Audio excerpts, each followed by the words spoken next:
Good morning बच्चों।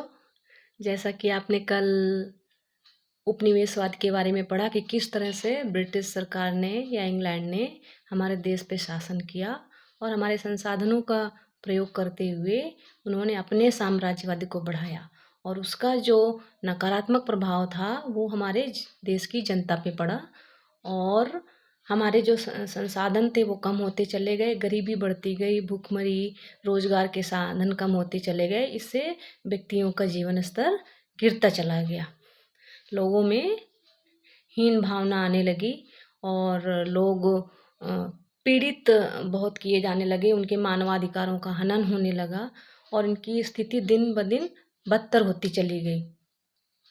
उसी के परिणाम स्वरूप हम नेक्स्ट टॉपिक पे बात करने वाले हैं आज, राष्ट्रवाद। जैसा कि इसके नाम से स्पष्ट हो रहा है, राष्ट्रवाद। राष्ट्र मतलब देश। इसका संबंध क्या होता है? एक विशेष भावनात्मक एकता से होता है। ये अपने देश के प्रति सोचने का एक ऐसा ढंग है कि हमें अपने देश के प्रति त्याग और प्रेम की भावना को पैदा करता है और इससे लोगों को अपने देश के प्रति प्रेम, लगाव, विभिन्न जाति धर्मों के होते हुए भी अलग अलग भाषा, अलग अलग प्रांत, अलग जाति, अलग धर्म, अलग त्यौहार, सभी कुछ अलग अलग होते हुए भी हम अपने देश के प्रति एक महसूस करते हैं, एकता महसूस करते हैं। और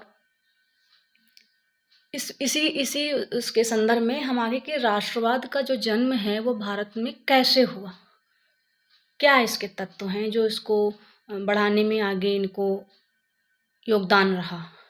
तो इसमें जो पहला तत्व है, लोगों के बीच भावनात्मक एकता होती है।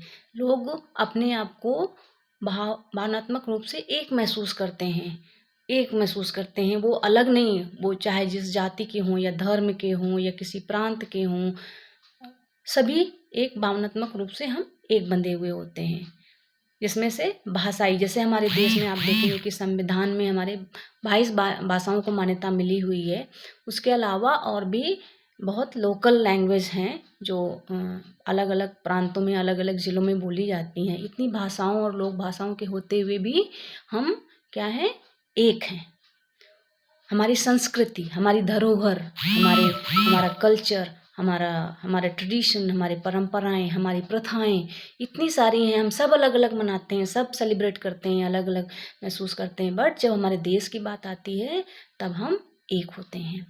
हमारा जो इतिहास है राष्ट्रीय, जिसको हम प्राउड फील करते हैं, गौरव फील करते हैं कि नहीं ये हमारा है, तो वहाँ पे क्या होता है कि वो जो फीलिंग होती है, जो इमोशंस होते हैं, वही इमोशंस जो हैं, वही भावनाएं जो होती हैं, हमें राष्ट्रवाद को जन्म देने में योगदान करती हैं।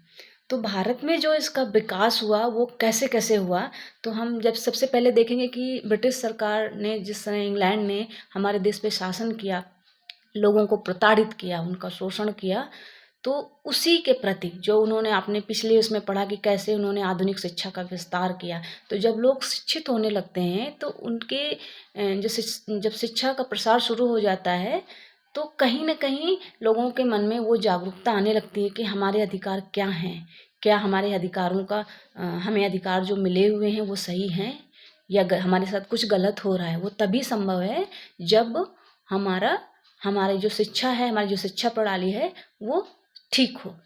उसी का परिणाम था कि जो 1857 का विद्रोह, जिसमें सबसे ज़्यादा जो प्रतिभाग किया था, किसानों ने प्रतिभाग किया था, मध्यम वर्ग ने प्रतिभाग किया था और जो शिक्षित वर्ग था उनकी भूमिका थी।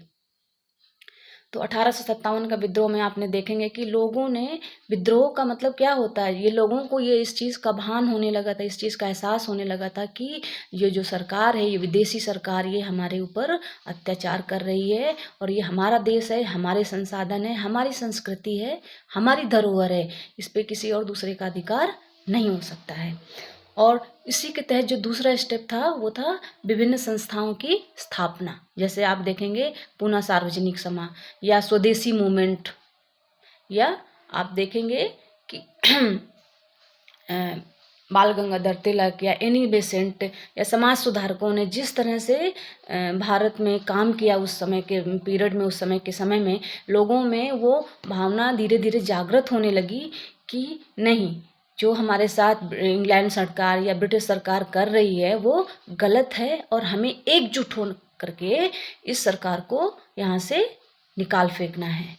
तो ये था आपका दूसरा मोमेंट। आप इसके बारे में डिटेल में इस चैप्टर में आप समझ सकेंगे। इसके बाद जो थर्ड स्टेप आता है वो है भारत में कांग्रेस की स्थापना। कांग्रेस की स्थापना ही इसलिए की गई थी कि लोगों को कोई ऐसा एक मंच बनाया जाए जिसमें लोगों को उस मंच के नीचे से लोग बैठ करके, खड़े होकर के आवाज़ उठा सकें अपनी, ताकि उनकी आवाज़ को दबाया ना जा सके।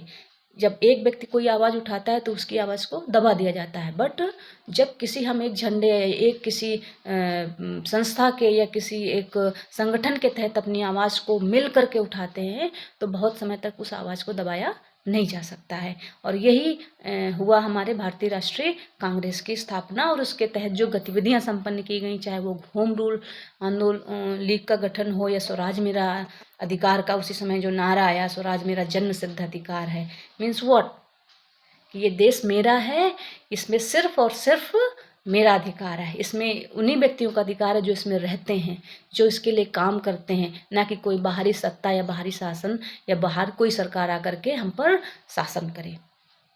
इसके बाद जो अगला इसमें आता है वो इसके क्रांतिकारी आंदोलन। क्रांतिकारी आंदोलन में कौन कौन से आते हैं आपके, जैसे जो जिसको हम बोलते हैं गरम दल के तहत, चाहे वो लाला लाजपत राय से लगा करके भगत सिंह तक जो एक परिवर्तन आए उस दौर में, उस समय के नौजवानों में ये जोश भरने का इन लोगों ने काम किया कि हम अपने देश के लिए उठ करके कुछ काम करें। यहाँ तक कि कितने नौजवानों में, चाहे वो राम प्रसाद बिस्मिल हों या खुदीराम बोस हों या भगत सिंह हों या चंद्रशेखर आज़ाद हों, लोगों ने उसी राष्ट्रीय भावना के तहत, राष्ट्रवाद के तहत ही, उस फीलिंग के तहत ही अपने प्राणों की आहुति चढ़ा दी।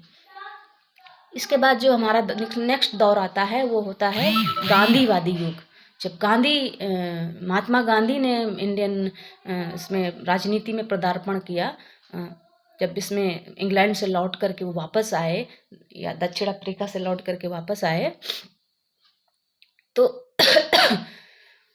उन्होंने भारत छोड़ो आंदोलन हो गया या डांडी मार्च हो गया, स्वदेशी मूवमेंट हो गया, और भारत इसमें आपका सविनय अवज्ञा आंदोलन होगा, असहयोग आंदोलन। इन आंदोलनों में आप देख सकते हैं कि लोगों ने एक झंडे के नीचे सिर्फ देश के लिए जोर शोर से इसमें हिस्सा लिया। और इससे क्या हुआ कि जो वो भावना थी लोगों के अंदर, उच्च तबके से लेकर के निचले तबके के, चाहे वो किसान वर्ग हो या मजदूर वर्ग हो या महिलाएं हों या शिक्षित वर्ग हो या व्यापारी वर्ग हो या बड़ा तबका हो, सभी ने इस आंदोलन में जोर शोर से हिस्सा लिया और अपने धर्म भेद भुला करके, अपने जाति भुला करके, अपना रंग भुला करके, अपना प्रांत भुला करके इसमें प्रतिभाग किया। और उसी का परिणाम था कि हमारे देश को आज़ादी मिली, और उनके बलिदान को भुलाया नहीं जा सकता है।